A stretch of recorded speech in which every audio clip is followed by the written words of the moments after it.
Olá, sejam todos bem-vindos a mais uma aula de matemática, tá bom? Como vocês já sabem, a aula dessa semana vai ser uma aula de revisão, semana essa que antecede a semana de provas parciais, tá? Na aula de hoje eu vou estar colocando aqui o roteiro, assim como na agenda Edu, esse roteiro já vai estar, e vou dar algumas orientações como se dará essa semana. Bem, sabemos que temos 3 aulas de matemática durante a semana, certo? Onde essas 3 aulas serão divididas da seguinte maneira: nessa primeira aula da semana, vocês terão à disposição esse vídeo, onde é uma aula de revisão, onde eu vou estar colocando o roteiro e vou estar dando uma revisão sobre os conteúdos que eu irei abordar, né, e cobrar na prova de vocês. Na segunda aula da semana, eu vou estar colocando uma atividade de revisão, né, muito próximo da prova, sobre o conteúdo que vai ser cobrado. Já na terceira aula da semana, eu vou estar à disposição para aqueles que ainda têm dúvidas sobre o conteúdo e queira entrar em contato de alguma maneira, né, WhatsApp, videochamada, áudio, ligação, para tirar essa dúvida, tá bom? Então vocês terão à disposição esses 3 momentos durante a semana. Esse vídeo vai estar, né, nessa primeira aula da semana. Na segunda terão a atividade para responder. E na terceira, caso aqueles alunos que ainda tenham dúvida, tirar, tá bom? Então vamos dar início aqui à nossa aula de revisão, colocando já para vocês o roteiro, né, dessa prova. Então está aqui o roteiro e o que vai ser cobrado, né? Então, desde o começo do ano, das nossas aulas, né, do começo do ano, o conteúdo que eu abordei em sala, eu vou estar cobrando de alguma maneira nesta primeira prova. A gente viu no primeiro momento aquela revisão com as 4 operações, então eu vou estar sim cobrando na prova. Quando eu digo as 4 operações, é soma, subtração, multiplicação e divisão. Vai ter uma questão ali abordando cada uma dessa operação. Expressões numéricas, já esse conteúdo, né, esse último conteúdo onde eu junto todas as operações em uma expressão só. Números romanos e figuras geométricas, tá? Então este vai ser o conteúdo que eu estarei cobrando nessa primeira prova de vocês, tá bom? Então vamos aqui começar a nossa revisão.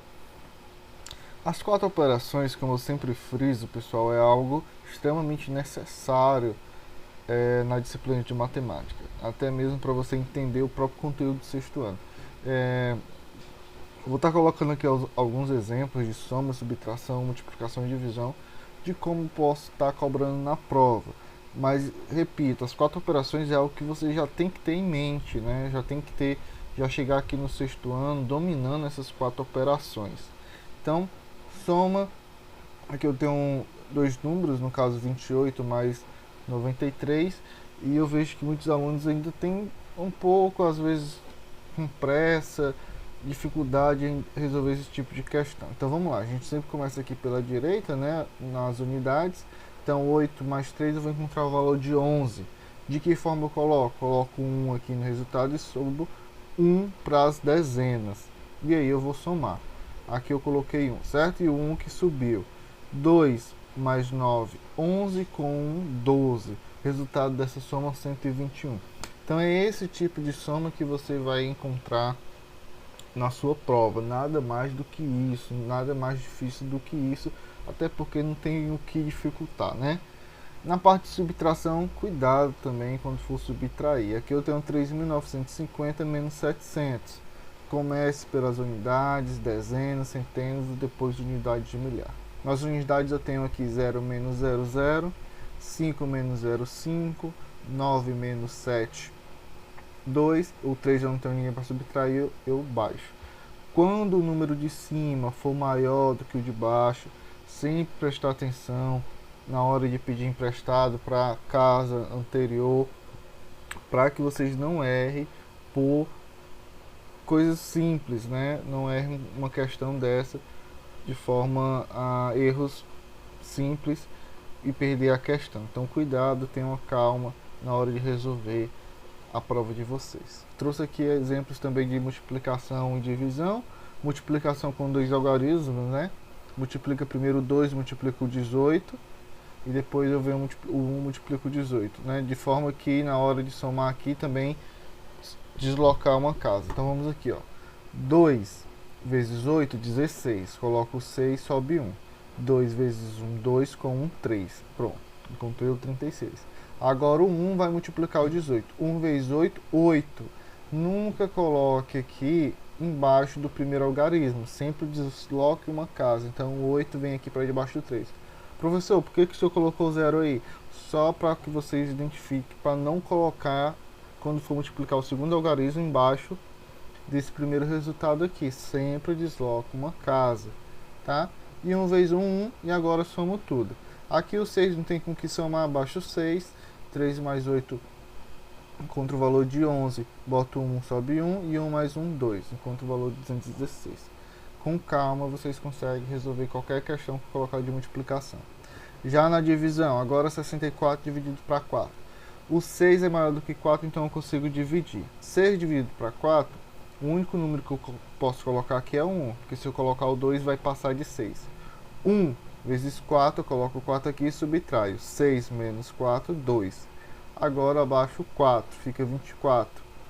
24 dividido por 4, eu encontro o valor de 6, porque 6 vezes 4 é 24. Uma divisão exata com o resto zero. Então 64 dividido por 4, eu encontro o valor de 16.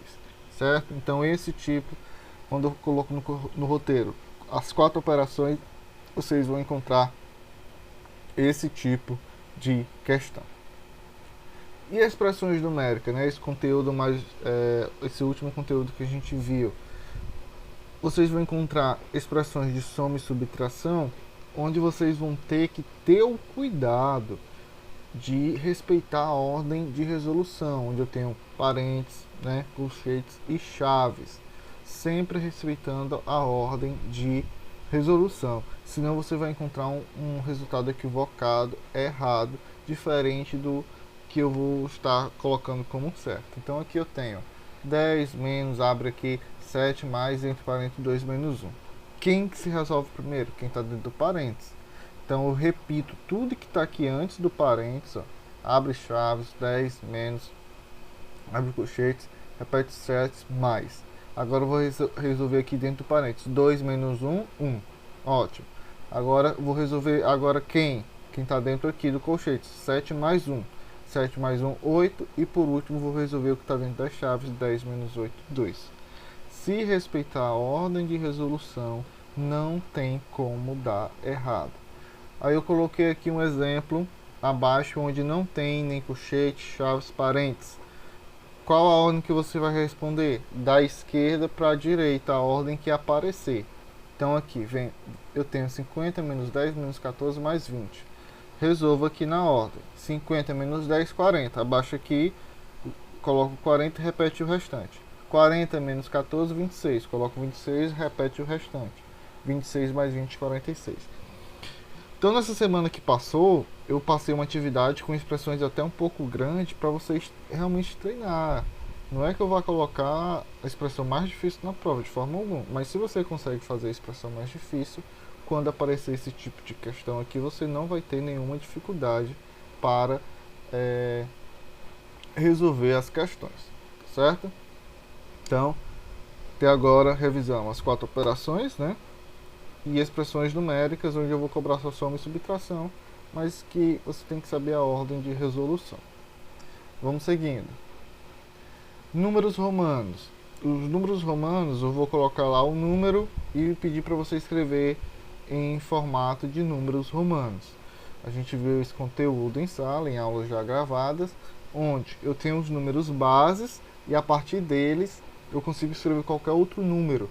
Então aqui os números bases são, né, e as letras correspondentes. O I respectivo a 1, o V a 5, o X a 10, o L a 50, o C a 100, o D a 500, o M a 1000. E a partir daí eu consigo resolver, escrever diversos números.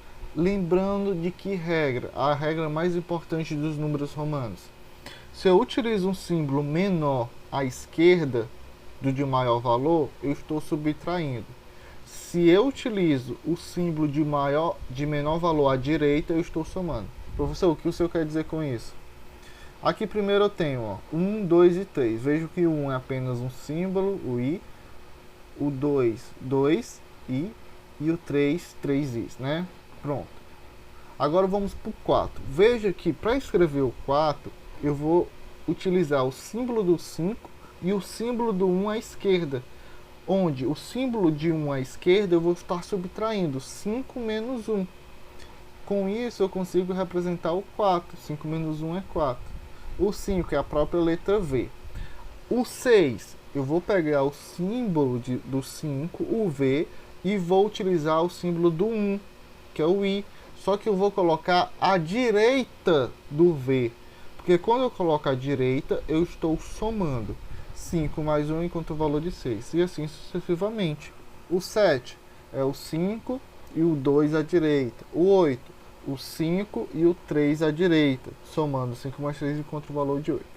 O 9, eu já vou fazer o seguinte. Eu vou pegar o símbolo de 10, que é o X, e botar o 1 à esquerda. Então eu vou subtrair 10 menos 1, 9. Então tá aqui ó, o símbolo, como é que eu represento o 9? I, X. Quer dizer o que? 10 menos 1. O 10 é o próprio X. O 11 é o símbolo do 10 e o 1 à direita, porque eu quero somar 10 mais 1, 11. Então eu represento X e I. E assim eu consigo representar todo o sistema decimal que a gente já conhece, tá? 21, 25, 501, 535. Então vocês vão utilizar esses símbolos, né, que a gente tem como base: o 1, o 5, o 10, o 50, o 100, o 500 e o 1000, onde eu tenho o 1 representando a letra I, o 5 representando a letra V, o 10 é o X, o 50 é o L, o 100 é o C, o D é o 500 e o M o 1000. Colocando à esquerda, eu estou subtraindo, né, o símbolo à esquerda eu estou subtraindo, e colocando o símbolo de menor valor à direita eu estou somando. Então eu vou colocar lá na prova alguns números onde você vai ter que escrever aquele número de forma o sistema numeral romano, certo? E por último, não menos muito importante, são as figuras geométricas, aqueles conteúdos que a gente viu sobre figuras geométricas, tá? Onde eu vou pedir para você identificar se é um prisma ou uma pirâmide e identificar com o nome. E o nome do prisma ou pirâmide depende da figura geométrica que ela é formada. Primeiro vamos diferenciar o prisma. O prisma, pessoal, é formado por duas bases, né? A parte de baixo e a de cima são base, onde são figuras idênticas. Então, se eu tenho aqui um triângulo na base de baixo, na base de cima também tem que ter um triângulo. As laterais são formadas por paralelogramas. Então, dependendo da base, por exemplo, aqui eu tenho um prisma de base triangular, porque a base é um triângulo. E eu tenho 3 lados, ou seja, porque o triângulo tem 3 lados, então eu vou ter, esse prisma vai ter 3 lados, 3 paralelogramas, certo? Então o nome do prisma depende da figura geométrica que a base é formada. Já a pirâmide, vou botar aqui mais na frente, né? Pirâmides, né? Ela tem uma única base, onde aqui eu tenho um vértice ligando todas as laterais. Então esta é a principal diferença de um prisma e pirâmide. A pirâmide também é classificada de acordo com a sua base. Nesse exemplo, eu tenho uma pirâmide onde a base é um quadrado. Então, eu chamo ela de pirâmide de base quadrada.